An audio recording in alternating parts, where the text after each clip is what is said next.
So AS2 valuation of inventory பார்க்க போகிறோம். So இதில் எதெல்லாம் வந்து இன்வென்ட்ரியாக கன்சிடர் பண்ணுறோம், எதெல்லாம் பண்ணலன்றது இங்கே ஜஸ்ட்டு தியரியாக கொடுத்துருக்காங்க. ஜஸ்ட் ஒரு ரீடிங் விட்டுருங்க, நெக்ஸ்ட்டு போகலாம். ஸோ இன்வென்ட்ரின்னு வரும்போது பேசிக்கலி 3 திங்ஸ் தான் இதில் இருக்குது. ஒன்று finish goods, work in progress, அப்புறம் ரா மெட்டீரியல்ஸ். இந்த 3த்தையும் எதாவது 2 காஸ்ட்டில் தான் நம்ம வேல்யூ பண்ணுவோம். ஒன்று NRV or cost of production. So இதை ரெண்டு எப்படி கண்டுபிடிக்கிறதுன்னு பார்ப்போம். ஜென்ரலாக எதுனா விச்சவர் இஸ் லோவர் அதில் தான் வேல்யூ பண்ணுவோம். இப்போ ஃபினிஷ் குட்ஸாக இருக்கட்டும், ஒர்க் இன் ப்ராக்ரஸாக இருக்கட்டும், ரா மெட்டீரியலாக இருக்கட்டும், இது எல்லாத்துக்குமே ஆஸ் இட்ஸ் ஓன் கன்சிட்ரேஷன்ஸ் அண்ட் நிறைய கால்குலேஷன்ஸ் இருக்குது. இது இருந்தால் அது பண்ணுவோம், அது இருந்தால் இது பண்ணுவோன்ற மாதிரி. அதெல்லாம் நம்ம ஃபஸ்ட்டு NRV ஆர் காஸ்ட் எப்படி கண்டுபிடிக்கணும்னு பார்த்ததுக்கப்புறம் கற்றுப்போம். ஸோ ஃபஸ்ட்டு காஸ்ட்னு வரும்போது அதில் மேஜராக 3 திங்ஸ் இருக்குது. Cost of purchase, cost of conversion, other cost. So first cost of purchase பார்ப்போம். இந்த 3த்தையும் ஆட் பண்ணால் தான் நம்ம காஸ்ட்டே பேசிக்கலி கிடைக்கும். ஸோ ஃபஸ்ட்டு காஸ்ட் ஆஃப் பர்ச்சேஸ்னால் தி அக்ரிகேட் பர்ச்சேஸ் ப்ரைஸ், அதாவது அதோட பர்ச்சேஸ் ப்ரைஸ், அப்புறம் அதில் இன்வால்வ் ஆன duties, tax, freight inwards, so இந்த மாதிரி வர எல்லா டேரக்ட் எக்ஸ்பென்சஸையும் ஆட் பண்ணிவிட்டு we have to less trade discount or rebate எதாவது இருந்தால் அதை வந்து சப்ராக்ட் பண்ணுவோம். கேஷ் டிஸ்கவுண்ட் பண்ண மாட்டோம், ட்ரேட் டிஸ்கவுண்ட் மட்டும் தான் பண்ணுவோம். ஸோ பேசிக்கலி இதான் காஸ்ட் ஆஃப் பர்ச்சேஸ். அந்த ரா மெட்டீரியல் ப்ரொக்யூர் பண்ணுறதுக்கு என்னெல்லாம் டேரக்ட் எக்ஸ்பென்ஸ் இன்கர் பண்ணுறோமோ அதெல்லாம் தான் வரும். இப்போது இது வந்துட்டு நம்ம கால்குலேட் பண்ணுறோன்னா காஸ்ட் ஆஃப் பர்ச்சேஸ் இதை பண்ணுவோம். இப்போ அவங்க வேல்யூஸாக டேரெக்டாக கொடுத்துருக்காங்க அப்படின்ற போது எதை எடுப்போம்னு பார்த்தோன்னா, if specific identifications can be done we will value the material at cost of acquisition. So first cost of acquisition. இப்போ சப்போஸ் கொடுக்கல, if the direct tracing is not possible அப்படின்னா we can apply FIFO or weighted average method to find the inventory or the raw material. இப்போ third case என்னென்னா, இப்போ இந்த ரெண்டுமே இல்லை. First thing cost of acquisition டேரெக்டாக கொடுத்துட்டு எடுத்துரு. இல்லையா FIFO வெயிட்டட் ஆவரேஜ் வச்சு வேல்யூ கண்டுபிடிக்க முடியலன்னா கடைசி ஆப்ஷன் வரணும், which is standard cost method or retail price method. Basically இதை நம்ம கடைசியாக தான் யூஸ் பண்ணுவோம். இதை ஏன் ஃபஸ்ட்டு ப்ரிஃபரன்ஸ் கொடுக்கலன்னா, இந்த ஸ்டாண்டர்ட் காஸ்ட்டுன்றது பேசிக்கலி என்னென்னா, இப்போ நம்ம இன்றைக்கி நான் ஒன்று வாங்குறேன்னா 10 ரூபாய்க்கு 2 இயர்ஸ் கழிச்சு அதோட வேல்யூ வேறு தான் இருக்கும். பட் நான் அப்போது என்னால் அந்த டேட்க்கான ப்ரைஸு அதோட மார்க்கெட் வேல்யூ எனக்கு கண்டுபிடிக்க முடியல, நான் அசஸ் பண்ண முடியலன்னா, இது 2 வருஷம் முன்னாடி நான் 10 ரூபாய்க்கு வாங்கினேன். ஸோ அதையே நான் ஸ்டாண்டர்ட் காஸ்ட்டே நான் வந்து இப்போயும் யூஸ் பண்ணிக்கிறேன்னு சொல்லலாம். ஸோ இப்போ இதில் நம்ம அந்த சேஞ்சஸ்லாம் எதுவுமே ஆட் ஆகிருக்காது, பழைய காஸ்ட்லேயே இருக்கும். ஸோ அதனால இது ரொம்ப ஓல்டு திங்குன்றனால ஜென்ரலாக அது கன்சிடர் பண்ண மாட்டோம். ஸோ எதுவுமே கொடுக்கலனா தான் அதை நம்ம ஃபைனலாக கன்சிடர் பண்ணுவோம். இதுதான் வந்து காஸ்ட் ஆஃப் பர்ச்சேஸ். ஸோ அடுத்து வந்து காஸ்ட் ஆஃப் கன்வர்ஷன். இதை வந்து எம்ப்ளாயி காஸ்ட்டுன்னு சொல்லலாம். இதில் பேசிக்கலி என்ன வருதுன்னா, இந்த overheads, fixed overheads, variable overheads மெயினாக இதான் வரும். ஸோ இது கன்வர்ஷன் காஸ்ட்னா என்ன, பேசிக்கலி ரா மெட்டீரியலை ஃபினிஷ் குட்ஸாக கன்வெர்ட் பண்ணுறதுக்கு நம்ம எடுத்துக்கிற காஸ்ட். அதில் இந்த மாதிரி ஃபிக்ஸட் இல்லை வேரியபிள் தான் வரும். இப்போ ஃபிக்ஸட்னா இந்த டெப்ரிசியேஷன், அப்புறம் வந்து அமார்டைசேஷன், இந்த மாதிரி திங்ஸ்லாம் வரும். வேரியபிள்னால் அது வந்து அந்த நம்பர் ஆஃப் யூனிட்ஸை டிபெண்ட் பண்ணி இருக்கிற சில திங்ஸ், அதை பேஸ் பண்ணி வேரியபிள் ஓவர்ஹெட்ஸ்லாம் வரும். ஸோ இதில் முக்கியமான ஒரு ஃபார்முலா இருக்குது. ஒரு per unit fixed overheads value நம்ம கண்டுபிடிக்கணும்னா, total fixed overheads divided by actual or normal production, whichever is higher, நம்ம அதோட வேல்யூ தான் எடுத்துப்போம். இங்கே வந்துட்டு ஆக்சுவல் ப்ரொடக்ஷன் ஹையராக இருந்தால் அதை எடுத்துப்போம், நார்மல் இருந்தால் அதிகமாக எடுத்துப்போம். இப்போ இதோட வேல்யூ அதிகமாக எடுத்தால் தான் உன்னோட பர் யூனிட் ஓவர்ஹெட் வந்து வேல்யூ கம்மியாக வரும். அந்த தியரி போர்ஷனில் 3 பாயிண்ட் கொடுத்துருப்பாங்க. ஒன்று வந்துட்டு fixed overheads are to be recovered using normal capacity when the actual production is less than or equal to normal capacity. அப்புறம் second one, in situation when actual production exceeds the normal capacity we need to recover the fixed overheads using actual units of output to avoid over stating of cost. So ஒரு example வச்சு இந்த மெத்தடை எப்படி நம்ம understand பண்ணுறதுன்னு பார்ப்போம். First, ABC Limited has a plant with a capacity to produce 1 lakh units of a product per annum and expected fixed overhead is 18 lakhs. So, fixed overhead per unit வந்து எவ்வளவா இருக்கும், 18 lakhs by 1 lakh, 18 rupees. அதாவது ஒரு unit produce பண்ண fixed overhead 18 ஆகுது.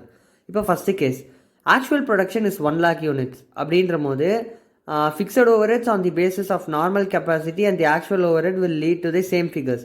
So ஆக்சுவலாக நம்ம பார்த்த ஃபிக்ஸட் ஓவர்ஹெட்டும் 18 rupees தான் இருந்தது, இங்கேயும் 18 rupees தான் இருக்குது. ஏன்னா கரெக்டாக 1 lakh யூனிட்ஸ் ப்ரொடியூஸ் பண்ணுறோம். இப்போது செகண்ட் கேஸில் தான் காம்ப்ளிகேஷன் வரும். செகண்ட் கேஸில் 90,000 யூனிட்ஸ் தான் ப்ரொடியூஸ் பண்ணுறோம். நமக்கு என்ன பார்த்தோம், 1 lakh யூனிட்ஸ் ப்ரொடியூஸ் பண்ணால் தான் ஃபிக்ஸட் ஓவர்ஹெட் 18 வருது. அப்போ 90,000 யூனிட்ஸ் தான் ப்ரொடியூஸ் பண்ணுறன்ற போது ஃபிக்ஸட் ஓவர்ஹெட் அந்த பர் யூனிட் வேல்யூ மாறும். ஸோ முன்னாடி ₹18 இருந்தது, இப்போ வந்து 18 lakhs by 90,000 ஆகி ₹20 ஆயிடுச்சு ஒரு யூனிட்டோட காஸ்ட். ஸோ 18லேருந்து 20 ஆயிடுச்சு. ஸோ இங்கே என்ன ப்ராப்ளம் வருதுன்னா, நம்மளோட ஆக்சுவல் ஃபிக்ஸட் ஓவர்ஹெட் வந்து 18 rupees தான் பர் யூனிட்க்கு, பட் இங்கே 20 இருக்குது. ஸோ இப்போ 18 தான் நம்ம புக்ஸில் எடுப்போம். ஸோ அப்படி எடுக்கும் போது ஒரு டிஃப்ரென்ஸ் வரும், விச் இஸ் 18 லேக்ஸுக்கும் இந்த 18 × 90,000 16.2 லேக்ஸ்க்கும் உள்ள டிஃப்ரென்ஸ். இதுதான் நம்ம ப்ராப்ளம். இது வந்துட்டு நம்ம புக்ஸை ஓவர் வேல்யூ பண்ணிடும், நிறையா ப்ராஃபிட் ஏர்ன் பண்ண மாதிரி. ஸோ இதை அவாய்ட் பண்ணுறதுக்கு என்ன ட்ரீட் பண்ண சொல்லியிருக்காங்கன்னா, இந்த டிஃப்ரென்ஸ், அதாவது இந்த 18 லேக்ஸ்க்கும் 16.2 லேக்ஸ்க்கும் இல்லை 1.8 லேக் டிஃப்ரென்ஸை P&Lக்கு ட்ரான்ஸ்ஃபர் பண்ணிட்டா இந்த டிஃப்ரென்ஸ் நமக்கு வராது.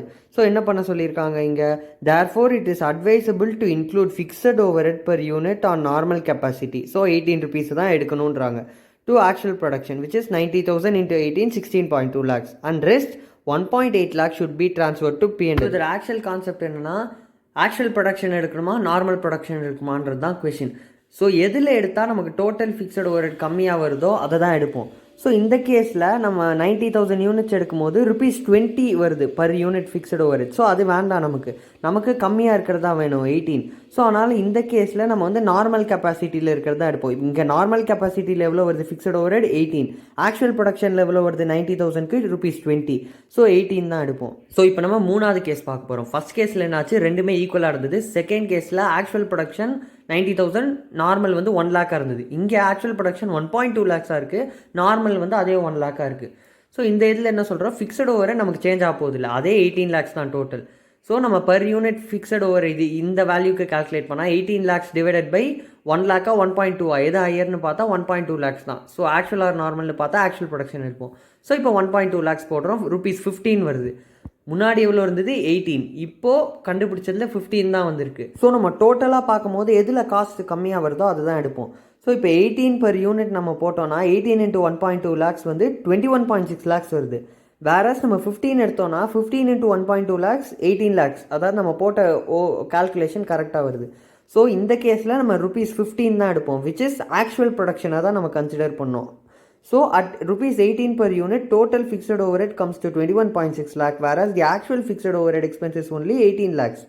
Therefore, it is advisable to include fixed overhead on the actual basis.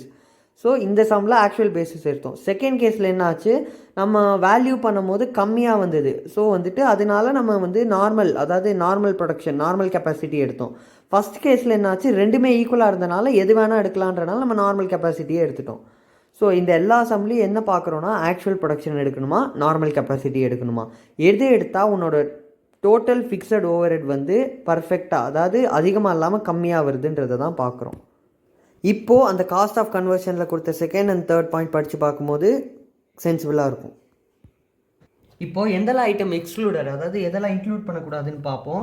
First வந்து இந்த ஸ்டோரேஜ் காஸ்ட். இந்த ஸ்டோரேஜ் காஸ்ட்டுன்றது நம்ம ப்ரொடியூஸ் பண்ணி முடிச்சதுக்கப்புறம் நம்ம யூஸ் பண்ணுறது. ஸோ இது ப்ரொடக்ஷனுக்கு நெசசரியாக இல்லை. ஸோ இது வந்து இன்வென்ட்ரியோட வேல்யூவில் ஆட் ஆகக்கூடாது. நெக்ஸ்ட்டு வந்துட்டு அப்நார்மல் லாஸ், அதாவது அப்நார்மல் லாஸை தான் அப்நார்மல் காஸ்ட்டுன்னு போட்டிருக்கோம். பேசிக்கலி நார்மல் லாஸை தான் நம்ம வந்து இன்வென்ட்ரியில் காட்டுவோம். ஸோ அப்நார்மல் லாஸை நம்ம வந்து வேல்யூ பண்ண மாட்டோம். ஸோ வந்துட்டு இது ஒரு முக்கியமான விஷயம். ஸோ நெக்ஸ்ட் வந்து அட்மினிஸ்ட்ரேட்டிவ் காஸ்ட். அட்மினிஸ்ட்ரேஷன் காஸ்ட்னால் இந்த சேல்ஸ்மேனுக்கு கொடுக்குற கமிஷனாக இருக்கட்டும், இல்லை வந்து இந்த சேலரி ஃபார் எல்லா டிபார்ட்மெண்ட் கொடுக்குறது, வாரண்டி காஸ்ட், இந்த மாதிரி திங்ஸ்லாம் வந்து அட்மினிஸ்ட்ரேட்டிவ் காஸ்ட்டில் வரும். இதையும் இன்க்ளூட் பண்ணக்கூடாது, ஏன்னா இதெல்லாம் ஆஃப்டர் ப்ரொடக்ஷன். அப்போ செல்லிங் அண்ட் டிஸ்ட்ரிபியூஷனும் ஆஃப்டர் ப்ரொடக்ஷன் தான். இது குட்டோட வேல்யூவில் இன்வால்வ் ஆகாது, காஸ்ட்டில் இன்வால்வ் ஆகாது. இது ப்ரைஸில் தான் ரிஃப்ளெக்ட் ஆகும், காஸ்ட் நம்ம கண்டுபிடிக்கும் போது தேவைப்படாது. அப்புறம் இந்த ஜென்ரல் ஃபைனான்சிங் காஸ்ட், இதுவும் வந்துட்டு இங்கே ஹெல்ப் பண்ணாது நமக்கு. இப்போ நெக்ஸ்ட் வந்துட்டு என்ஆர்வி, அதாவது செகண்ட் இதில் பார்ப்போம். இப்போ காஸ்ட்டுக்கு ஃபுல்லாக பார்த்துட்டோம். இப்போ நெக்ஸ்ட் என்ஆர்விக்கு பார்க்குறோம். இப்போ என்ஆர்வினா பேசிக்கலி என்னென்னா, NRV is taken as the net selling price in an ordinary course of business less estimated cost of completion and additional expense for sale of the same. So என்ஆர்வின்றது பேசிக்கலி என்ன சொல்கிறாங்க, selling price which excludes all other, அந்த அதுக்கான சேல்ஸுக்கான நம்ம include பண்ணுற எல்லா price, salesman commission, இல்லை ப்ராடக்ட் விற்கிறதுக்கு டிரான்ஸ்போர்ட்டேஷன் காஸ்ட்டாக இருக்கட்டும், இது எல்லாமே எக்ஸ்க்ளூட் பண்ணிவிட்டு வர அமௌண்ட் தான் வந்துட்டு என்ஆர்வி. செல்லிங் ப்ரைஸ்லேருந்து இதெல்லாம் எக்ஸ்க்ளூட் பண்ணணும். ஸோ இதுதான் வந்து என்ஆர்வியோட பேசிக் கான்செப்ட். ஜென்ரலாக சம்ஸில் கொடுத்துருவாங்க. இப்போ அவங்க செல்லிங் ப்ரைஸ் கொடுத்துருந்தாங்கன்னா நம்ம யோசிக்கணும் எதெல்லாம் ரெடியூஸ் பண்ணணும். அவங்க டேரெக்டாக நெட் ரிலையபிள் வேல்யூ அந்த இதுதான் கொடுத்துருக்காங்கன்னா இது எடுத்துக்கலாம். இல்லை செல்லிங் ப்ரைஸ் கொடுத்துட்டு இந்த வேறு எதுவும் ஸ்பெஷலாக எக்ஸ்பென்சஸ் கொடுக்கலன்னா செல்லிங் ப்ரைஸாக என்ஆர்வின்னு சேமும் நம்ம வச்சுக்கலாம். ஸோ இப்போ என்ஆர்வி காஸ்ட் ரெண்டு பார்த்துட்டோம். இப்போ வந்துட்டு finish goods, work in progress, raw material, மூணுத்தையும் வந்து என்ன பேசிஸில் வேல்யூ பண்ணுவோம், எப்போ எதை கம்மியாக இருந்தால் என்ன வேல்யூ எடுப்போன்றதை பார்ப்போம். ஃபஸ்ட்டு ஃபினிஷ் குட்ஸ் எடுத்துக்கும் போது it's very very simple. NRV or cost whichever is lower, கண்ணை மூடிட்டு அதில் நம்ம வேல்யூ பண்ணிவிட்டு போயிடலாம். இப்போ நெக்ஸ்ட்டு வேறு எங்கே ப்ராப்ளம் வரும்னா ஒர்க் இன் ப்ராக்ரஸ் வரும்போது. இப்போ ஒர்க் இன் ப்ராக்ரஸ்ன்றது என்னது, பேசிக்கலி ரா மெட்டீரியலுக்கு அடுத்த ஸ்டேஜ், ஃபினான்ஷியல் குட்டுக்கு ஃபினிஷ்ட் குட்ஸுக்கு முன்னாடி ஸ்டேஜ். ஸோ இந்த ஒர்க் இன் ப்ராக்ரஸை நம்ம ரா மெட்டீரியலாக வேல்யூ பண்ண முடியாது. ஏன்னா ஆல்ரெடி இதில் இப்போ நான் 100 ரூபா ஸ்பெண்ட் பண்ணியிருக்கேன்னா, இப்போ 2023 எண்டில் வந்து இதோட வேல்யூ வந்து 100 ரூபா அவ்வளோ ஸ்பெண்ட் பண்ணியிருக்கேன். ஸோ இது ரா மெட்டீரியல்னால் இதோட வேல்யூ வந்து சப்போஸ் 20 ரூபா தான் இருந்திருக்குன்னா 20 தான் நான் வேல்யூ பண்ண முடியாது. ஏன்னா இன்னும் 80 எக்ஸ்பெண்டிச்சர் எடுத்திருக்கேன். ஸோ நெக்ஸ்ட் இப்போ என்ன பண்ணலாம், இதை ஃபினிஷ் குட்ஸாக நம்ம கன்வெர்ட் பண்ணணும். இப்போது ஃபினிஷ் குட்ஸாக இதை வேல்யூ பண்ணலாம். ஏன்னா ரா மெட்டீரியலாக வேல்யூ பண்ண முடியாது, ஏன்னா ஸ்பெண்ட் பண்ணிட்டோம். ஸோ இப்போது இதை வந்துட்டு ஃபினிஷ் குட்ஸாக நான் மாற்றணும். இப்போ கொஷனில் கொடுத்துருப்பான் ஃபார் எக்ஸாம்பிள். இப்போ நான் வந்து இதில் இப்போ இதான் ஒர்க் இன் ப்ராக்ரஸோட வேல்யூ. இப்போது நான் இதில் இன்னும் 100 ரூபா நெக்ஸ்ட் இயர் ஸ்பெண்ட் பண்ணேன்னா 200 ருபீஸ்க்கு என்னால் விற்க முடியும் செல்லிங் ப்ரைஸ். அப்படின்ற போது இன்னும் நான் 100 ருபீஸ் எக்ஸ்ட்ரா ஸ்பெண்ட் பண்ணுவேன். ஸோ இந்த 100ஐயும் நம்ம சேர்த்து இன்க்ளூட் பண்ணி 200ன்னு சொல்லிட்டு தான் நம்ம வந்து வேல்யூ பண்ணுவோம் இந்த ஒர்க் இன் ப்ராக்ரஸை. இது வந்துட்டு எல்லா சம்பளையும் இப்படி தான் நம்ம பண்ணுவோம். ஒர்க் இன் ப்ராக்ரஸை இப்போது அது ஃபினிஷ் குட்டாக இருந்தால் அதோட வேல்யூ எவ்வளோ. இப்போது ஏன்னா இந்த ஒர்க் இன் ப்ராக்ரஸோட என்ஆர்வி கொடுத்துருவாங்க. அதாவது இதை வந்து நான் 250க்கு செல் பண்ணுறேன், இதில் வந்துட்டு உனக்கு சில காஸ்ட் எல்லாம் அந்த முன்னாடி பார்த்த மாதிரி என்ஆர்வி டேரெக்டாக எடுக்க மாட்டோம், அந்த சில காஸ்ட் எல்லாம் மைனஸ் பண்ணிடுவோம். அது 40 இருக்குது. ஸோ இப்போ 210 தான் இப்போது அதோட ரியலைசபிள் வேல்யூன்னு வச்சுப்போம். இப்போது இந்த டேட்டில் 100 இருக்குது புக்ஸில், இன்னும் நீ 100 ஸ்பெண்ட் பண்ணால் 200 அதோட வேல்யூன்னு கொடுக்குறாங்க. ஸோ இப்போ இந்த 200 தான் நம்மளோட காஸ்ட்டை அசியூம் பண்ணிப்போம். என்ஆர்வி வந்து 210 அசியூம் பண்ணிப்போம். விச் எவர் இஸ் லோவர், இப்போ 200 லோவர்னா 200 எடுப்போம். இதெல்லாம் வந்து சம் போடும் போது எக்ஸாக்டாக புரியும். நெக்ஸ்ட் வந்துட்டு ரா மெட்டீரியல் எடுத்துப்போம். இப்போ ரா மெட்டீரியல்ன்றது காஸ்ட் ஆர் ரீப்ளேஸ்மெண்ட் காஸ்ட் ரெண்டில் தான் வேல்யூ பண்ணுவோம். காஸ்ட் அதே தான், இப்போ என்ஆர்வியை தான் ரீப்ளேஸ்மெண்ட் காஸ்ட்டுன்னு சொல்கிறோம். இப்போது இது என்னென்னா ஜென்ரலாக மோஸ்ட்லி எல்லா சுச்சுவேஷன்லேயும் நம்ம காஸ்ட்டில் தான் வேல்யூ பண்ணுவோம். ஒரே ஒரு கண்டிஷன் மட்டும் ஃபுல்ஃபில் ஆச்சுன்னா மட்டும்தான் ரீப்ளேஸ்மெண்ட் காஸ்ட்டுக்கு போவோம். அந்த ஒரு கண்டிஷனில் 2 கண்டிஷன். அது என்ன 2 கண்டிஷன்னா, first condition is replacement cost should be lower than cost. இந்த காஸ்ட் இப்போ இது 90னா இது வந்து 120 இருக்குன்னா இது லோவராக இருக்குது. ஸோ இந்த ஒரு கண்டிஷன் ஃபுல்ஃபில் ஆகணும்.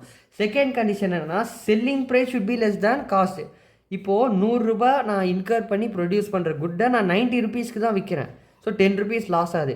இங்கேயும் இந்த மாதிரி இருக்கணும், இங்கேயும் வந்துட்டு இந்த 2 கண்டிஷனும் ஃபுல்ஃபில் ஆச்சுன்னா மட்டும்தான் நான் ரீப்ளேஸ்மெண்ட் காஸ்ட்டே எடுப்பேன். இல்லைனா எல்லா சுச்சுவேஷன்லேயும் டேரெக்டாக நான் காஸ்ட் வேல்யூ தான் எடுத்து போடுவேன். ஸோ இப்போ நம்ம கிளாஸ் ரூமில் போட்ட சம்ஸை சால்வ் பண்ண ஆரம்பிக்கலாம். First L Limited manufacturing computers. During the year, the company manufactured 550 computers. It has a policy of valuing the finished goods at a standard cost of 1.8 lakhs per computer.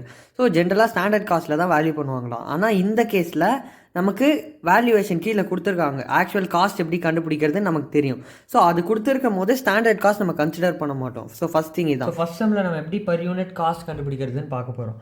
First நம்ம காஸ்ட்டுக்கு எல்லாத்தையும் add பண்ணுறோம். Direct raw material, variable overhead, fixed overhead, அப்புறம் direct labour add பண்ணுறோம். Direct லேபரில் அவங்க கொடுத்துருக்காங்க 10 lakhs வந்துட்டு இன்ட்ரெஸ்ட்டுன்னு. So basically இன்ட்ரெஸ்ட்னா என்னது, ஜென்ரல் ஃபைனான்சிங் காஸ்ட், ஃபைனான்ஸிங்கான காஸ்ட். நம்ம பார்த்தோம் லிஸ்ட்டு எதெல்லாம் எக்ஸ்க்ளூட் பண்ணணும், அதில் இதுவும் ஒன்று.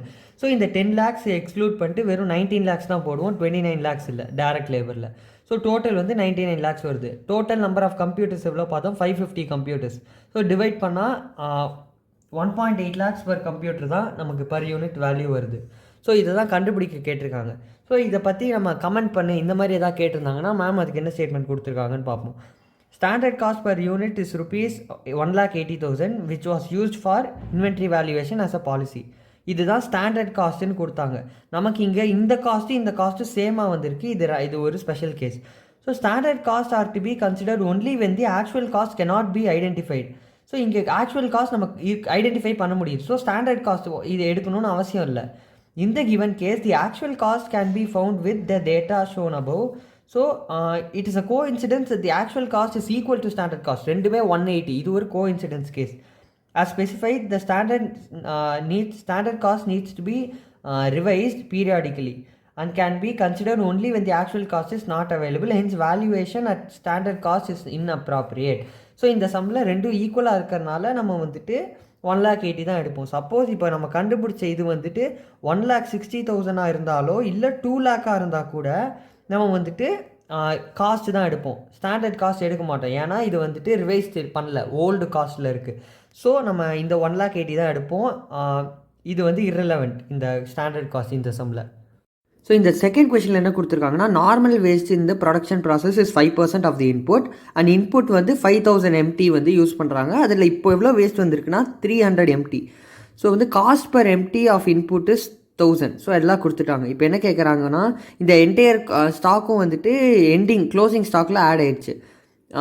So what is the cost per unit அதான் கேட்குறாங்க.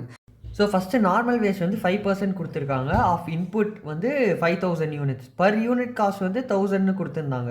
அப்புறம் வந்து அப்நார்மல் லாஸ் வந்து இந்த சம்மில் இருக்குது. அதை எப்படி கண்டுபிடிப்போன்னா 5% ஆஃப் 5000 என்ன 250 யூனிட்ஸ் தான். பட் ஆக்சுவல் லாஸ் வந்து 300 யூனிட்ஸ் சொல்லியிருக்காங்க. ஸோ 50 வந்து அப்நார்மல் லாஸாக நம்ம ட்ரீட் பண்ணணும். ஸோ ஃபஸ்ட்டு டோட்டல் காஸ்ட் எவ்வளோ 1000 × 5000 டோட்டலாக 50 lakh தான் நம்ம இன்கர் பண்ணியிருக்கோம். இப்போது டோட்டலாக வந்து 50 lakhs இன்கர் பண்ணியிருக்கோமா. இதில் நார்மல் லாஸை சப்ராக்ட் பண்ணுவோம், விச் இஸ் 1000 × 250 யூனிட்ஸ் 2,50,000. ஸோ இதுதான் வந்துட்டு இப்போ நம்ம காஸ்ட் வருது. ஸோ 47,50,000 வந்துருச்சு. நெக்ஸ்ட் இப்போ காஸ்ட் பர் யூனிட் கண்டுபிடிக்கிறோம். அதோட என்னது total cost divided by number of units minus normal loss பண்ணுவோம். ஸோ 50 lakhs மைனஸ் 5000 மைனஸ் 250 பண்ணால் எவ்வளோ வருது 4750. டிவைட் பண்ணால் 1052.63 வருது. ஸோ இதுதான் காஸ்ட் பர் யூனிட். இதை தான் கொஷினில் கேட்டிருக்காங்க. ஸோ இது எழுதுனா இந்த கொஷின் ஓவர். பட் இந்த டேட்டா வச்சு வேறு என்னெல்லாம் நம்ம கன்க்ளூட் பண்ண முடியும்னா, அப்நார்மல் லாஸோட வேல்யூ கண்டுபிடிக்கலாம். இப்போ அப்நார்மல் லாஸோட வேல்யூ க்ளோசிங் ஸ்டாக் ரெண்டுமே கண்டுபிடிக்கலாம். ஃபஸ்ட்டு அப்நார்மல் லாஸோட வேல்யூ எப்படி கண்டுபிடிப்போம்னா 50 யூனிட்ஸ் தான் அப்நார்மல் லாஸ். அது இன்ட்டு 1052 பண்ணனா 52,631.5 வரும். இதுதான் அப்நார்மல் லாஸோட வேல்யூ. எக்ஸ்ட்ராவாக கேட்டாங்கன்னா போடலாம். இப்போது இந்த அப்நார்மல் லாஸோட வேல்யூ இப்போ நம்ம நார்மல் லாஸை இங்கே சப்ராக்ட் பண்ணி போட்டு காஸ்ட் பெர் யூனிட் கண்டுபிடிச்சிட்டோம். பட் இந்த அப்நார்மல் லாஸ் என்ன பண்ணுவோம்னா P&L எக்ஸ்பிளிசிட்டாக நம்ம அதை வந்து போடுவோம், டெபிட் பண்ணுவோம். அதாவது P&L லாஸாக நம்ம காட்டுவோம். ஸோ இப்போ next question, how will you value the inventory per kg of finished good consist of material cost, direct labor, direct variable production overhead. அப்புறம் fixed production charges for the year on a normal capacity of 1 lakh kgs is rupees 10 lakhs கொடுத்துருக்காங்க.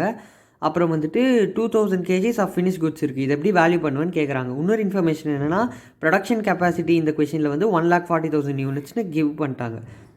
So first production capacity 1,40,000 units கொடுத்துருக்காங்க. So whenever the actual production exceeds the normal capacity, இது வந்து 1,40,000 exceeds the normal capacity. இந்த சம்மில் it's given that normal capacity is 1 lakh, production capacity is 1,40,000.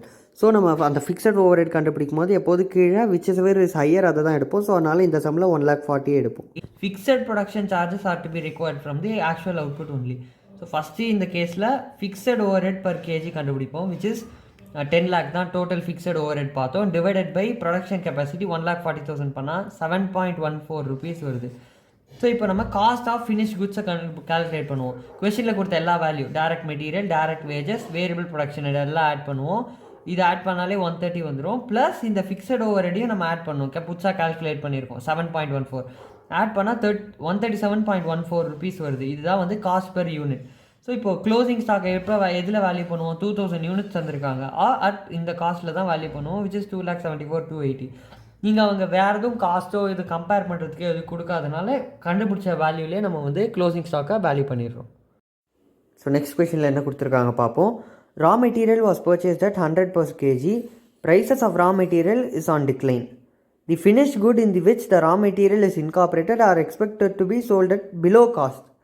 அப்புறம் வந்துட்டு 10,000 kgs of raw material is in the stock of the year and the replacement cost is 80 per kg. How will you value the inventory? So raw மெட்டீரியலோட valuation பற்றி நம்ம கிளியராக பார்த்தோம். Replacement cost இல்லை cost எப்போ எதை எடுப்போம்னு கிளியராக பார்த்துடணும். இந்த கேஸில் என்ன கொடுத்துருக்காங்கன்னா, ரா மெட்டீரியலோட ப்ரைஸ் 100 rupees, ரீப்ளேஸ்மெண்ட் காஸ்ட்டோட ப்ரைஸ் 80 rupees. ஸோ ரீப்ளேஸ்மெண்ட் காஸ்ட்டை நம்ம எப்போ எடுப்போம், ரெண்டு கேஸ் இருக்கணும். ஒன்று, replacement cost should be lower than the raw மெட்டீரியலோட காஸ்ட். செகண்ட் திங் இஸ், நீ இன்கார்ப்ரேட் பண்ணுற காஸ்ட்டை விட நீ செல் பண்ணுற ப்ரைஸ் கம்மியாக இருக்கணும். பேசிக்கலி உனக்கு லாஸ் ஆகணும். அப்போ மட்டும்தான் நீ ரீப்ளேஸ்மெண்ட் காஸ்ட்டை இன்கர் பண்ண முடியும். இந்த கேஸில் என்ன கொடுத்துருக்காங்க, the finish goods in which the it was incorporated or expected to be sold at below cost. So selling price is lower than the cost. அப்புறம் replacement cost is also lower than the raw material. So இந்த கேஸில் knee replacement காஸ்ட்டில் தான் value பண்ணுவேன் உன்னோட இன்வென்ட்ரியை. So நீ statement வந்து உன்னோட own வேர்ட்ஸில் தான் எழுதணும். இதுக்கு எதுவும் நம்ம லைக் ப்ரிப்பேர் பண்ணியோ படித்து மக்கடிச்சு எழுதுகிற மாதிரி இல்லை ஸ்டேட்மெண்ட்ஸ். ஸோ இதான் கான்செப்ட். ஸோ எப்போ எதை வேல்யூ பண்ணுவோம், எந்த பேசிஸில் வேல்யூ பண்ணுவோன்றதை நம்ம ஓன் வேர்ட்ஸில் எழுதணும். ஸோ இந்த கேஸில் அந்த 10,000 யூனிட்ஸ் க்ளோசிங் ஸ்டாக்கை 80 ருபீஸில் வேல்யூ பண்ணுவோம், விச் இஸ் NRV தான் இந்த கேஸில் 80, which is replacement cost. So வந்து 8 lakhs இஸ் தி க்ளோசிங் ஸ்டாக்கோட வேல்யூ. ஸோ 5th கொஷனில் என்ன கொடுத்துருக்காங்கன்னா, company deals with 3 products XYZ which are neither similar nor interchangeable at time. இதுதான் ரொம்ப முக்கியமான லைன். அப்புறம் closing books, historical cost, net realisable value, basically ரெண்டுமே கொடுத்துருக்காங்க. எதில் வேல்யூ பண்ணுவேன்னு கேட்குறாங்க. இந்த கொஷனில் அவங்க ரெண்டுமே இன்டர்சேஞ்ச் பண்ண முடியாதுன்னு கொடுத்துருக்காங்க. ஸோ நம்ம வந்து எப்படி கால்குலேட் பண்ணுவோம்னா, ஈச் அண்ட் எவ்ரி ஐட்டமுக்கு செப்பரேட்டாக கால்குலேட் பண்ணுவோம். இப்போ எக்ஸுக்குன்னு எடுத்துக்கிட்டோன்னா 20, இது இங்கே வந்து 14 இருக்குது NRV. ஸோ லோவர் தான் எடுப்போம், விச் இஸ் 14. நெக்ஸ்ட் ஒய்க்கு 16 பார்த்தோன்னா இந்த மாதிரி கேஸில் நம்ம ஹிஸ்டாரிக்கல் காஸ்ட் தான் எப்போது எடுப்போம், விச் இஸ் 16 rupees. ஸோ ரெண்டும் ஒன்று தான், பட் ஹிஸ்டாரிக்கல் காஸ்ட் தான் எடுப்போம், ரெண்டும் சேமாக இருந்தாலும். அது வந்து எதாவது MCQவில் கேட்கலாம். நெக்ஸ்ட் ஜெட்டில் வந்துட்டு 8 12 பார்த்தா 8 தான் எடுப்போம், திரும்பி ஹிஸ்டாரிக்கல் காஸ்ட்டு தான் எடுப்போம். இப்போ அவங்க கொஷினில் தே ஆர் சிமிலர் ப்ராடக்ட்ஸ்னு கொடுத்துருந்தாங்கன்னா தனித்தனியாக போட மாட்டோம். பேசிக்கலி ஹிஸ்டாரிக்கல் காஸ்ட் எல்லாத்தையும் ஆட் பண்ணுவோம், நெட் ரியலைசபிள் எல்லாத்தையும் ஆட் பண்ணுவோம். பேசிக்கலி 20 + 16 + 8 ஆட் பண்ணிட்டு அதே மாதிரி 14 + 16 + 12 ஆட் பண்ணுவோம். ரெண்டுத்தோட டோட்டலில் எந்த டோட்டல் கம்மியாக இருக்கோ அதை எடுப்போம். ஏன்னா 3 ப்ராடக்ட்டும் சிமிலர்னு அவங்க கொடுத்துருக்காங்க. ஸோ இது ஒரு முக்கியமான விஷயம். ஃபர்ஸ்ட் கொஷனில் என்ன கேட்டிருக்காங்கன்னா, explain the treatment of abnormal loss and also find out the amount of abnormal loss if any. So இந்த ஃபஸ்ட் சம் ஆல்ரெடி நம்ம போட்ட ஒரு சம் டைப்பில் தான் இருக்குது. ஸோ ட்ரை பண்ணுங்கள், நெக்ஸ்ட் ஆன்சர். ஸோ ஃபஸ்ட்டு நம்ம பார்த்த மாதிரி காஸ்ட் பெர் யூனிட் கண்டுபிடிக்கணும். அதுக்கு வந்து total cost which is 18 lakhs divided by total units 12,000 இருந்தது, அது மைனஸ் நார்மல் லாஸ் 480 பண்ணால் 11,520 வருது. ஸோ அதை வச்சு காஸ்ட் பெர் யூனிட் கண்டுபிடிப்போம். அதை வச்சு அந்த cost per unit into abnormal loss தான் வந்துட்டு அப்நார்மல் லாஸோட வேல்யூ. நெக்ஸ்ட் இந்த தேர்ட் சம் ட்ரை பண்ணுங்கள். இதுவும் நம்ம முன்னாடியே போட்ட மாதிரி தான். அந்த சம் மாதிரி சேம் திங் தான் நோட் பண்ணணும். இங்கே இருக்கிற 5 ப்ராடக்ட்டும் are not similar and interchangeable. So அதனால் தனித்தனியாக வேல்யூ கால்குலேட் பண்ணி தான் பண்ணணும். ஸோ இந்த தனியாக க்ளோசிங் வேல்யூ எல்லாத்துக்கும் கண்டுபிடிச்சிட்டு ஆட் பண்ணால் தான் உனக்கு ஃபைனல் க்ளோசிங் இன்வென்ட்ரி கிடைக்கும். ஸோ இந்த எக்ஸாம்பிள் என்ன கொடுத்துருக்காங்க பார்ப்போம். Cost of a partly finish goods at the end of the year is 150. Partly finish குட்ஸ்னா work in progress. The unit can be finished next year by further expenditure of 100.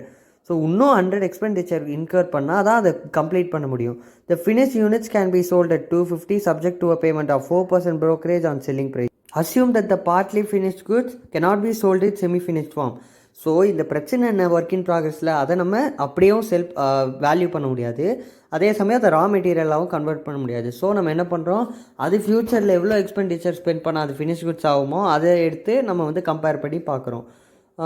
And its NRV is 0 without proceeding it further. So the value of the inventory will be determined. எப்படி determine பண்ணுறோன்னு இப்போ பார்ப்போம். இந்த சம்மில் என்ன சொல்லியிருக்காங்க, work in progress இருக்குது, அதோட இன்னி டேட்டுக்கு அதோட காஸ்ட் வந்துட்டு 150 இருக்குது. இப்போது இதில் நான் ப்ளஸ் 100 இன்கர் பண்ணனா டு இதை ஃபினிஷ் குட்டாக மாற்றதுக்கு 250 இன்கர் ஆகும். ஸோ இப்போ வந்துட்டு இதான் வந்துட்டு ஃப்யூச்சர் டேட்டில் அதோட ப்ரைஸ், அதான் இதே தான் செல்லிங் ப்ரைஸும் இதே தான், இந்த ப்ரைஸுக்கு தான் அதை செல் பண்ணுறாங்க. இப்போது இப்போ காஸ்ட்டு நமக்கு தெரியும், இந்த டேட்டுக்கு 150 இருக்குது. ஸோ NRV வந்துட்டு எப்படி கண்டுபிடிப்போம், செல்லிங் ப்ரைஸில் இருக்கிற வேறு ஏதாவது எக்ஸ்ட்ரா எக்ஸ்பென்சஸ் இன்கர் பண்ணால் அதை ஃபஸ்ட்டு ரெடியூஸ் பண்ணணும். ஸோ ஃபஸ்ட்டு இங்கே 4% brokerage ஆன் செல்லிங் ப்ரைஸ் கொடுத்துருக்காங்க. ஸோ 250ல் 4/100 வந்துட்டு நம்ம we have to subtract, which is 10 rupees. rupees 10 வந்து we have to subtract from which 250. அப்புறம் வந்துட்டு 240 வரும். அதுக்கப்புறம் இன்னொரு திங் என்னென்னா, ஒர்க் இன் ப்ராக்ரஸை ஃபினிஷ் குட்டாக மாட்டோம், இன்னும் 100 ஸ்பெண்ட் பண்ணுறோம் எக்ஸ்பெண்டிச்சர், அதையும் ரெடியூஸ் பண்ணால் யூ வில் கெட் 140. ஸோ இப்போ இதுதான் வந்து NRV. ஸோ NRV வந்துட்டு 140 whereas cost is 150. So we have to value WIP in cost or NRV whichever is lower. So in the case 140 rupees is lower, so we value at NRV. இந்த சம்மும் நம்ம முன்னாடியே போட்ட ஒரு type of சம்லேருந்து தான் வந்திருக்கு. அந்த இதை மறந்துட்டிங்கன்னா 14th minute அந்த சம் இருக்குது, அதை பார்த்துட்டு இதை ஃப்ரெஷ்ஷாக ட்ரை பண்ணலாம். ஸோ இந்த சம்மில் நமக்கு என்ன கொடுத்துருக்காங்க, first cost material cost, direct labour, variable overhead கொடுத்துருக்காங்க. அதே மாதிரி நமக்கு வந்து டோட்டல் ஃபிக்ஸட் ஓவர் ஹெட்டும் கொடுத்துருக்காங்க, ஆக்சுவல் ப்ரொடக்ஷன் கொடுத்துருக்காங்க. இந்த சம்மில் நார்மல் ப்ரொடக்ஷன் கொடுக்காதனால, இது நார்மல் கொடுத்தா எது ஹையர்னு கம்பேர் பண்ணி எடுக்கலாம். பட் இங்கே நார்மல் கொடுக்காதனால நம்ம டேரெக்டாக ஆக்சுவல் எடுக்கிறோம். ஸோ இங்கே என்ன கொடுத்துருந்தாங்க, 20 lakhs divided by 2 lakhs. So which is ₹10. இப்போது நம்ம மெட்டீரியல் வந்துட்டு 200 கொடுத்துருக்காங்க, டைரக்ட் லேபர் வந்து 20 கொடுத்துருக்காங்க, வேரியபிள் ரேட் 40 கொடுத்துருக்காங்க. இந்த 10 இங்கே ஆட் பண்ணுவோம். ஸோ ஆட் பண்ணால் மொத்தமாக 270 வருது. ஸோ இதுதான் வந்துட்டு காஸ்ட் பர் யூனிட் வந்து இங்கே 270. ஸோ க்ளோசிங் ஸ்டாக்கோட வேல்யூ என்னது, 4000 units இன்ட்டு 270. இதுதான் வந்துட்டு க்ளோசிங் ஸ்டாக்கோட வேல்யூ. ஸோ இது ஒரு இம்பார்ட்டண்ட்டான சம். ஸோ இந்த சம்மில் வந்துட்டு அவங்க என்ன கேட்டிருக்காங்கன்னா, ஃபினிஷ் குட்ஸும் இருக்கும், work in progress, raw material 3 ஐட்டமே இருக்குது. நிறைய டேட்டாஸ் கொடுத்துருக்காங்க. 3ஐயும் நீ எப்படி வேல்யூ பண்ணுவேன், அங்கே ஒரு கேஸ் பார்த்தோம்ல, என்ஆர்வி காஸ்ட் வச்சுட்டு 3 ஐட்டமும் என்னென்ன சுச்சுவேஷனில் எப்படி வேல்யூ பண்ணுவோன்னு அதை அப்படியே இங்கே அப்ளை பண்ணணும். ஸோ நீங்களாக அந்த கொஷினை படித்து ஒரு தடவை ட்ரை பண்ணுங்கள், நான் ஆன்சர் சொல்கிறேன். ஃபஸ்ட்டு இந்த சம்மில் என்னெல்லாம் கிவனும் எடுத்து எழுதிப்போம். ஃபஸ்ட்டு அவங்க ரா மெட்டீரியல் பற்றி டேட்டா கொடுத்துருக்காங்க. ரா மெட்டீரியலோட காஸ்ட் வந்து 120, அதே வந்து ரீப்ளேஸ்மெண்ட் காஸ்ட் வந்துட்டு 90 rupees கொடுத்துருக்காங்க. அப்புறம் வந்துட்டு ஃபினிஷ் குட்ஸோட வேல்யூ வந்துட்டு இல்லை, செகண்ட் வந்துட்டு ஒர்க் இன் ப்ராக்ரஸ் கொடுத்துருக்காங்க. ஒர்க் இன் ப்ராக்ரஸோட டுடே காஸ்ட் வந்துட்டு 260 கொடுத்துருக்காங்க. நெக்ஸ்ட் இயர் அது வந்துட்டு செல்லிங் ப்ரைஸ் ஆக்கணும்னா பேசிக்கலி +60 ஸ்பெண்ட் பண்ணணும். 320 தான் அதோட வந்து காஸ்ட் ஆகும். ஸோ நெக்ஸ்ட்டு வேறு என்ன கொடுத்துருக்காங்க, ஃபினிஷ் குட்ஸ். இப்போ ஃபினிஷ் குட்ஸ் பற்றி என்ன கொடுத்துருக்காங்கன்னா, இதோட டோட்டல் காஸ்ட் இன்கர்டு வந்து 320. நம்ம இங்கே முன்னாடியே பார்த்தோம்ல, இந்த ஒர்க் இன் ப்ராக்ரஸை ஃபினிஷ் குட் ஆக்கணும்னா 60 எக்ஸ்ட்ரா ஆட் பண்ணணும். ஸோ ரெண்டும் சேமாக தான் இருக்கும். ஸோ ஃபினிஷ் குட்ஸோட என்ஆர்வி என்ன கொடுத்துருக்காங்கன்னா 300 per unit கொடுத்துருக்காங்க. ஸோ இதெல்லாம் தான் கிவன். இதை வச்சு இன்ட்ராஸ்பெக்ட் பண்ண போகிறோம். ஃபஸ்ட்டு வந்து ரா மெட்டீரியல் எடுத்துப்போம். ரா மெட்டீரியல் எப்போதும் எதில் வேல்யூ பண்ணுவோம், காஸ்ட்டில். எப்போ நம்ம காஸ்ட் இல்லாமல் இதில் வேல்யூ பண்ணுவோன்னா ரீப்ளேஸ்மெண்ட் காஸ்ட். 2 கண்டிஷன் ஃபுல்ஃபில் ஆகணும். First replacement cost should be lower than cost. இருக்கா, 90, இது 120. Yes, first condition okay. Second condition என்ன, selling price should be lower than the cost incurred. நீ 300க்கு தான் செல் பண்ணுற, பட் அதுக்கான காஸ்ட் வந்து 320. ஸோ லாஸ் ஆகுது. 2 கண்டிஷனும் இருக்குது. ஸோ அதனால் ரா மெட்டீரியலில் ₹90க்கு தான் வேல்யூ பண்ணுவோம் அட் ரீப்ளேஸ்மெண்ட் காஸ்ட். நெக்ஸ்ட் வந்துட்டு ஒர்க் இன் ப்ராக்ரஸ். இப்போ ஒர்க் இன் ப்ராக்ரஸை ஜென்ரலாக எதில் வேல்யூ பண்ணுவோன்னா, இங்கே வந்துட்டு அதோட கரண்ட் செல்லிங் ப்ரைஸ் எவ்வளோ, இப்போ ஆக்சுவலாக அதை 320 rupeesக்கு தான் அதை வந்துட்டு நம்ம. ஸோ இந்த ஒர்க் இன் ப்ராக்ரஸை நம்ம வந்துட்டு ஃபினிஷ் குட்ஸாக கன்வெர்ட் பண்ணிட்டு தான் அதோட வேல்யூ கண்டுபிடிப்போம். ஸோ 260 + 60 320 rupeesக்கு தான் நம்ம வந்துட்டு அதை வந்து வேல்யூ பண்ணுவோம். நெக்ஸ்ட் வந்துட்டு ஃபினிஷ் குட்ஸ் எப்போதும் எதில் வேல்யூ பண்ணுவோம், NRV or cost whichever is lower. So இங்கே என்ஆர்வி தான் லோவர். ஸோ ₹300க்கு அதை வேல்யூ பண்ணுவோம். கால்குலேஷன் ஒரு முக்கியமான போர்ஷனாக, ப்ரெசன்டேஷனும் அவங்க சொன்ன மாதிரி ஒரு முக்கியமான போர்ஷன். ஸோ ப்ரெசென்ட் பண்ணுறது ரொம்ப முக்கியம். என்னோடய ஓன் வேலை நான் ப்ரெசென்ட் பண்ணியிருக்கேன். இதை எப்படி வேணால் ப்ரெசென்ட் பண்ணலாம், உங்கள் இஷ்டம் தான். இதை மக்கடிக்கணும்னு அவசியம் இல்லை. ஸோ இது ஜஸ்ட் ரெஃபரன்ஸ். ஸோ பாசிபிளி நம்ம போடுற கடைசி மெத்தட் சம் இதுவாக தான் இருக்கும்னு நினைக்கிறேன். ஸோ இந்த சம்மில் அவங்க வந்து கொடுத்துருக்காங்க all the informations about sales, inventory, purchase, எந்த டேட்டில் எவ்வளோ அமௌண்ட் பண்ணியிருக்கோம், closing inventory, and they are saying as to compute the following by FIFO method as per AS2. So என்னெல்லாம் கேட்டிருக்காங்கன்னா, புக் வேல்யூ ஆஃப் இன்வென்ட்ரி, அதாவது டோட்டல் இன்வென்ட்ரி அமௌண்ட், அப்புறம் cost of goods sold, அதுக்கப்புறம் profit and loss per month. இது வந்து நம்ம FIFO மெத்தடில் first இந்த சம்மை சால்வ் பண்ணால் கடைசியாக இந்த 3 டேட்டாவும் அதுலேயே நமக்கு ஆன்சராக கிடச்சிரும். கொஷினில் ஜஸ்ட்டு கொடுத்துருக்காங்க தட் நம்ம செல் பண்ணுறோம் ஆன் 30th Julyன்னு. எவ்வளோ குவான்டிட்டி செல் பண்ணுறோன்றது நமக்கு தெரியாது. அதை நம்ம எப்படி கண்டுபிடிப்போம்னா, opening stock plus purchases minus closing stock is equal to sale quantity. So இங்கே opening stock 1 lakh, purchases 3 lakh, minus closing stock பண்ணால் 2,70,000 units வந்துடும். ஸோ இப்போ நம்ம FIFO மெத்தடில் சம் சால்வ் பண்ணும்போது இஷ்யூஸ்லாம் நம்ம கொஷினில் கொடுத்துருக்காங்க போட்டுருவோம். இப்போ June 30 அன்றைக்கி நம்ம செல் பண்ண ரிசீப்ட்ஸ் இது June 30 அன்றைக்கி செல் பண்ணும்போது 2,70,000 செல் பண்ணுவோம். ஸோ 1 lakh வந்து இது 15 rupeesல, 1,70,000 வந்து 14.25 rupeesல. ஃபஸ்ட்டு அவங்க கேட்டிருக்கிறது புக் வேல்யூனா க்ளோசிங் இன்வென்ட்ரியோட வேல்யூ தான், விச் இஸ் இந்த 2 க்ளோசிங் இன்வென்ட்ரி ஆட் பண்ணால் அதோட வேல்யூ கிடச்சிரும். ஸோ ஃபஸ்ட் சப்டிவிஷனோட ஆன்சர் இதுதான். செகண்ட் சப்டிவிஷன் அவங்க காஸ்ட் ஆஃப் குட்ஸ் சோல்ட் கேட்டிருக்காங்க. ஸோ காஸ்ட் ஆஃப் குட்ஸ் சோல்ட்னா இஷ்யூவோட டோட்டல் அமௌண்ட் தான் உனக்கு காஸ்ட் ஆஃப் குட்ஸ் சோல்ட் கொடுக்கும். ஸோ வந்துட்டு டோட்டல் பர்ச்சேஸ் காஸ்ட் அந்த மாதிரி கேட்டிருந்தாங்கன்னா நம்ம வந்து இந்த அமௌண்ட் எடுத்திருப்போம். ஸோ இது வந்துட்டு இஷ்யூஸோட டோட்டல் தான் எடுக்கணும். So which is 39,22,000 is COGS. Third என்ன கேட்டிருக்காங்கன்னா profit and loss for this month. So profit and loss எப்படி கண்டுபிடிப்போம்னா sales minus COGS, cost of goods sold. So sales amount கொஷனில் கொடுத்துருக்காங்க 47,25,000. இப்போ நம்ம COGS கண்டுபிடிச்சிடும். டிஃப்ரென்ஸை வந்துட்டு ப்ராஃபிட் அண்ட் லாஸ் அக்கௌண்ட்டுக்கு நம்ம அனுப்பிச்சிடுவோம். ஸோ கைஸ், எனக்கு தெரிஞ்சு இந்த கான்செப்டில் இவ்வளோ தான் கொஷின்ஸ் கேட்க முடியும்னு நினைக்கிறேன். அவ்வளோதான் கேட்பாங்கன்னு நான் நம்புகிறேன். நீ சொல்ற நம்பிக்கை ஆபத்தான விஷயம்.